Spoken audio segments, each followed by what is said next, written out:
एक वक्त था जब मिलना मिलाना खालिस्तन एक जिस्मानी और जुग्राफियाई अमल था, लेकिन आज ये स्क्रीनें ही हमारी समाजी जिंदगी का मरकज बन चुकी हैं। अब जहन में फौरन ये सवाल उभरता है कि आखिर इस डिजिटल दौर ने हमारे मेल जोल के तरीके को बुनियादी तौर पर बदला कैसे है। ये कोई मामूली सवाल नहीं है। स्मार्टफोन्स तो सभी के पास हैं, लेकिन क्या कभी इस बात पर गौर किया गया है कि इन ऐप्स ने हमारे बातचीत करने के अंदाज को जड़ से कैसे उखाड़ दिया है। इस जायजे में हम 4 अहम पहलुओं पर तेजी से नजर डालेंगे।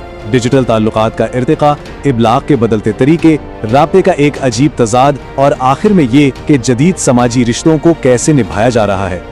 तो चलिए सबसे पहले बात करते हैं इस सारे सिलसिले की शुरुआत की, यानी डिजिटल ताल्लुकात के इर्तिका की। पिछली चंद दहाइयों की रफ्तार तो देखें। 90 की दहाई के वो सादा से इंटरनेट फोरम्स, फिर 2000 के बाद अचानक से चैट मैसेंजर्स का तूफान आया। 2010 आते आते सोशल नेटवर्क्स ने पूरी दुनिया को समेट लिया और अब 2020 की दहाई में तो एल्गोरिदम्स खुद फैसला कर रहे हैं कि हमें क्या देखना है और किससे जुड़ना है। ये सब इतनी तेजी से हुआ है कि इंसानी जहन को संभलने का मौका ही नहीं मिला। अब जरा दूसरे पहलू की तरफ आते हैं कि आखिर इन प्लेटफॉर्म्स ने राब्ते के बुनियादी महरकात को कैसे बदल दिया है। जरा मवाजना करें। पहले क्या होता था? राब्ते के लिए आमने सामने होना जरूरी था, मकाम और वक्त की पाबंदी थी। लेकिन आज के डिजिटल दौर में ना सरहदों की कैद है, ना वक्त की। मैसेज अभी भेजा गया है और जवाब 2 दिन बाद आ रहा है। इस आज़ादी ने जहां जबरदस्त सहूलत दी है, वहीं हर वक्त दस्तयाब रहने का एक ऐसा थका देने वाला बोझ भी डाल दिया है जो पहले कभी नहीं था। इस सब को समझने के लिए समाजियात की एक बड़ी दिलचस्प इस्तिलाह है नेटवर्क इफेक्ट्स। कोई भी मवासलाती ऐप सिर्फ अपनी टेक्नोलॉजी की वजह से हिट नहीं होती, वो इसलिए अहम बन जाती है क्योंकि वहां लोगों का हुजूम है। बिल्कुल वैसे ही जैसे दुनिया में सिर्फ एक टेलीफोन हो तो वो बेकार है, लेकिन अरबों के पास हो तो वो एक ताकत है। आज हम किसी प्लेटफॉर्म को छोड़ना भी चाहें तो समाजी तन्हाई का डर रोक लेता है, क्योंकि जब अक्सरियत एक जगह मौजूद हो तो वहां होना एक मजबूरी बन जाता है।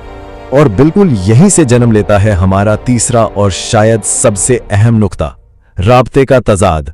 जरा इस बात पर गौर करें। रोजाना अरबों लोग इन प्लेटफॉर्म्स पर एक्टिव होते हैं। टेक्निकी लिहाज से देखा जाए तो इंसानी तारीख में हम आज जितने जुड़े हुए हैं, इससे पहले कभी नहीं थे। दुनिया के किसी भी कोने में राब्ता करना अब महज चंद सेकंड्स का खेल है।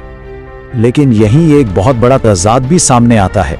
एक तरफ तो रोजमर्रा पैगामात और राब्तों का हुजूम आसमान को छू रहा है, लेकिन दूसरी तरफ माशरे में तन्हाई के एहसास का ग्राफ भी तेजी से ऊपर जा रहा है।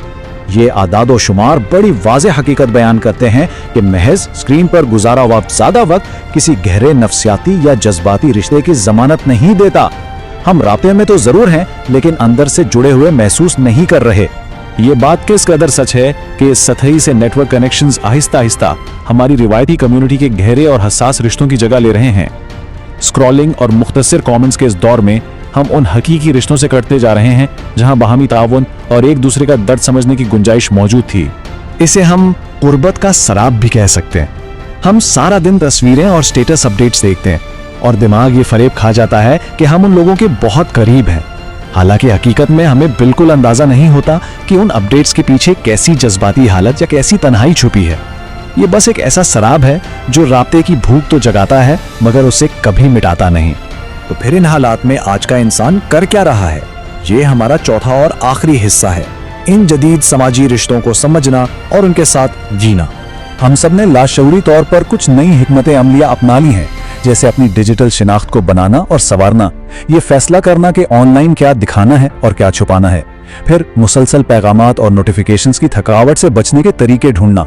और इस सब में सबसे बड़ी कश्मकश ये चल रही है कि अब निजी और आवामी जिंदगी के दरमियान की वो लकीर तकरीबन धुंधला चुकी है।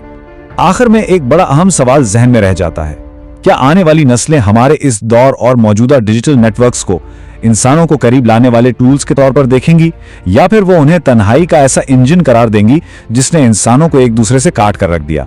समाजी राब्तों का ये डिजिटल सफर अभी जारी है। इस सवाल का हतमी जवाब शायद मुस्तकबिल का वो माशरा ही दे सकेगा जो आज की इन बुनियादों पर खड़ा हो।